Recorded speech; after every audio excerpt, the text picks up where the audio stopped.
8th example देखिए कि W भार की एक असमांग छड़ को उपेक्षणीय भार वाली दो डोरियों से चित्र के अनुसार लटकाकर विराम में रखा गया है। मैं एक बार आप लोगों के सामने डायग्राम रख देता हूं। डायग्राम क्या है, चित्र क्या है।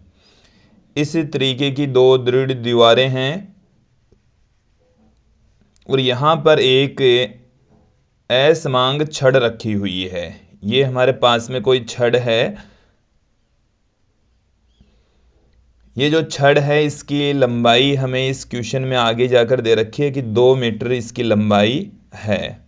यहाँ से इस छड़ को इस दो रस्सियों से बांधा गया है।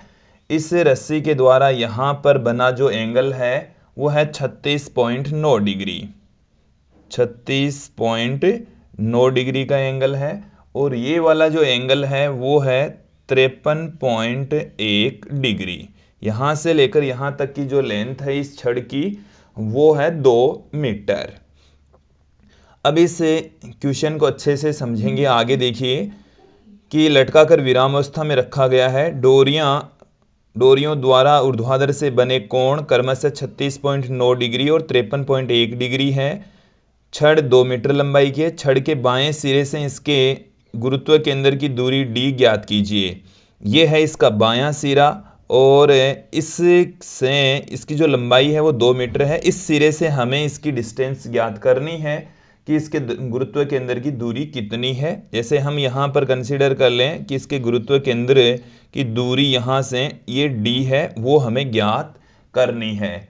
जो गुरुत्व केंद्र है वहां पर जो पार्टिकल है उसके ऊपर भार काम करता है। नीचे की ओर हम यहाँ पर दिखा देंगे कि ये W भार की है तो इसके ऊपर नीचे की ओर W भार लग रहा है। तो इस बिंदु के रेस्पेक्ट ये W भार काम कर रहा है। यहां से अब इस छड़ के ऊपर और कौन से बल काम कर रहे हैं। इस डोरी पर हम कंसीडर कर लेते हैं तनाव T1 लग रहा है और इस डोरी पर तनाव T2 काम कर रहा है। तो इन तनावों को हम घटकों में वियोजित कर लेंगे और रेखीय साम्यावस्था के अंदर हम इनको समीकरणों को पुट करेंगे। घूर्णन साम्यावस्था में समीकरणों को पुट करेंगे और वहां से हम इस d की वैल्यू फाइंड आउट कर लेंगे। तो देखिए हम इस T1 को घटकों में वियोजित करते हैं। इसका जो ऊर्ध्वाधर घटक है इस डायरेक्शन में ये वाला एंगल देखिए, ये एंगल 36.9 डिग्री तो ये एंगल भी 36.9 डिग्री। तो इस तरफ ये जो एंगल है इसको मैं थीटा एक बार मान लूं और इसको हम एक बार इस एंगल को हम फाई कंसीडर कर लें। इस एंगल को हम कितना मान लें, फाई।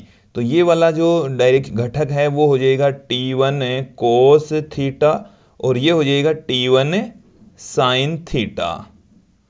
T1 sine theta. इसी प्रकार से इसको भी यदि हम घटकों में वियोजित करें तो ये हो जाएगा ये एंगल फाई, तो ये वाला एंगल भी इसके अंदर आ जाएगा फाई।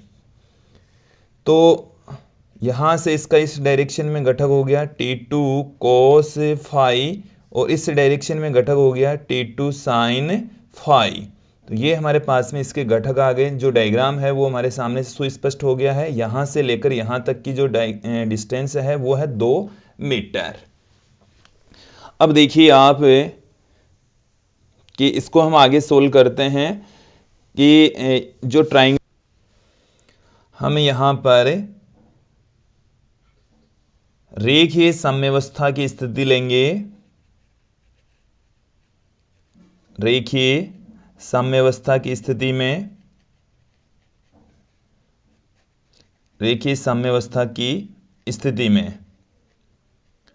रेखीय साम्यावस्था की स्थिति भी हम दो तरीके से लेने वाले हैं। एक तो ऊर्ध्वाधर साम्यावस्था ऊर्ध्वाधर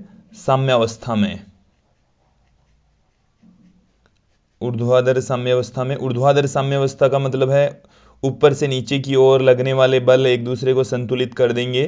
तो ऊपर की ओर लगने वाला बल है इधर T1 cos theta plus T2 cos phi और ये बराबर होगा इस W के बराबर होगा। इसको मैं देता हूं इक्वेशन नंबर 1।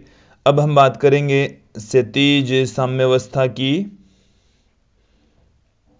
क्षैतिज साम्यावस्था, क्षैतिज साम्यावस्था में हमारे पास में इस डायरेक्शन में, तो इस डायरेक्शन में ये बल काम कर रहा है T1 साइन थीटा, और इस डायरेक्शन में ये काम कर रहा है T2 साइन फाई। तो एक दूसरे के बराबर हम इसको पुट कर देंगे। ये आ गई हमारे पास में इक्वेशन नंबर 2, समीकरण 2 आ चुकी है। अब गुरुत्व केंद्र के रेस्पेक्ट यदि हम बल आघूर्ण ज्ञात करेंगे तो उनका सदिश योग शून्य होता है, या हम ये कह सकते हैं कि इनके वामावर्ती आघूर्ण तथा दक्षिणावर्ती आघूर्ण हैं वो शून्य होगा। तो यहां पर मैं पुट कर रहा हूं कि निकाय के संतुलन के लिए, निकाय के संतुलन की स्थिति में, संतुलन की स्थिति में, संतुलन की जो स्थिति है उसमें घूर्णन साम्यावस्था की, घूर्णन साम्यावस्था रहती है।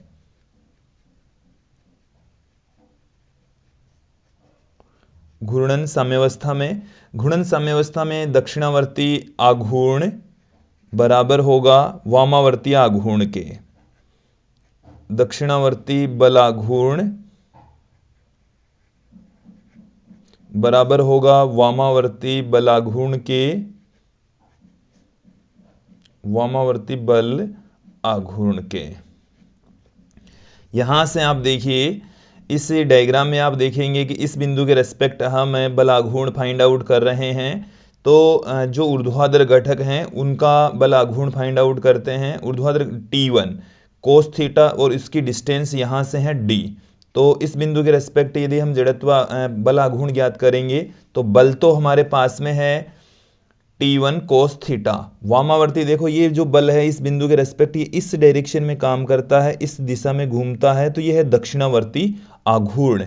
तो यहां से बल तो काम कर रहा है T1 कोस थीटा और उसकी बल से उस बिंदु की सीधी दूरी है वो है D।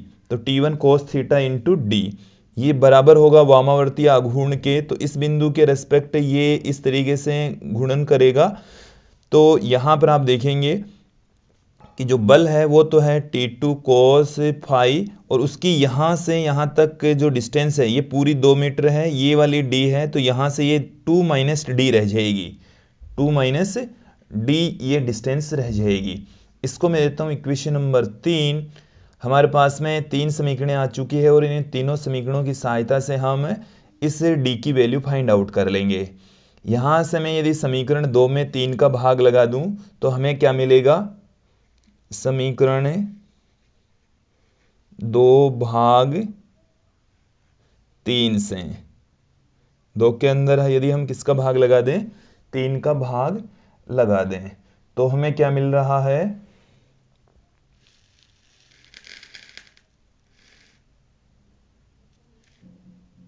अब एक बार इक्वेशन नंबर 2 भी देख लीजिए 3 भी देख लीजिए। तो यहां से T1 sine theta upon T1 cos theta into D बराबर हो जाएगा यहां से T2 sine phi upon T2 cos phi 2 minus D। देखिए T1 से T1 कैंसिल हो गया, ये आ गया टेन थीटा अपॉन D और ये T2 से T2 कैंसिल हो गया, ये आ गया tan phi upon 2 minus D। अब विद्यार्थियों मैं आप लोगों को बता दूं कि यहाँ पर हमने जो थीटा लिया था वो है 36.9 डिग्री और जो फाई है वो है 53.1 डिग्री।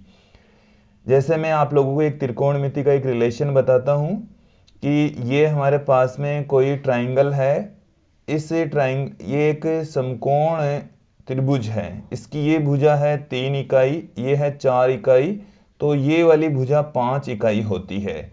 तो यदि इस तरीके से होता है, ये कोण 90 डिग्री होता है, तो ये वाला एंगल सदैव 36.9 डिग्री होगा, 36.9 डिग्री। और ये वाला जो एंगल होता है वो होता है 53.1 डिग्री, 53.1 डिग्री होता है इस ट्राइंगल के अंदर, ये फिक्स है।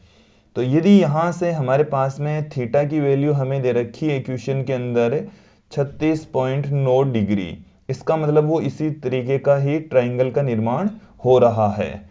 और हमें फाई की वैल्यू है वो दे रखी है 53.1 डिग्री। तो इसी तरीके के ट्राइंगल में हो रहा है। मैं यहां से पुट कर रहा हूं कि टेन थीटा की वैल्यू है 36.9 डिग्री, बट्टे में डी चल ही रहा है। फाई की वैल्यू हमें दे रखी है 53.1 डिग्री, बट्टे में है 2 माइनस डी। अब यहां से आप देखिए 36.9, तो ये हो गया 10 का होता है लंब बट्टे में आधार, तो 3/4 इसको हम पुट कर सकते हैं। तो 3/4 बट्टे में हमारे पास में है डी, बट्टे में डी। फिर इधर देखिए कि इसमें ये वाला कोण है हमें दे रखा है 10, तो इसमें लंब हो जाएगा 4 और आधार हो जाएगा 3, तो 4/3 बट्टे में है 2 माइनस डी। अब इसको जब हम कैलकुलेट करेंगे तो यहां से हमारे पास में इस डी की वैल्यू निकल जाएगी। तो देखिए इसको मैं इधर गुणा कर दूं तो 3 2 माइनस डी, ये 4 यहां पर नीचे आ गया, इधर ये डी ऊपर चला गया, तो 4d बट्टे में 3। ये जब 3 इससे मल्टीप्लाई होगा तो यहां पर ये हमारे पास में आ गया 9 2 माइनस डी, और ये आ गया 16d। 16d जब इसको हम इधर मल्टीप्लाई कर देंगे तो अब यहां से देखिए 18 minus 9d equal to 16d, और जब यहां से आप इस डी की वैल्यू ये 9d बराबर के दूसरी तरफ चला जाएगा तो हमारे पास में देखिए क्या निकल कर आ रहा है 25d इक्वल टू आ गया 18, और d बराबर हमारे पास में आ गया 18/25 मीटर। और जब इसकी हम कैलकुलेशन करेंगे तो हमारे पास में d की फाइनल वैल्यू आ जाएगी, और जब आप कैलकुलेशन करेंगे तो d की आपके पास में वैल्यू आएगी 0.72 मीटर, जिसे आप 72 सेंटीमीटर भी कह सकते हैं। फाइनल वैल्यू इसकी ये निकलेगी। तो ये था 8th एक्सरसाइज का 8th क्वेश्चन।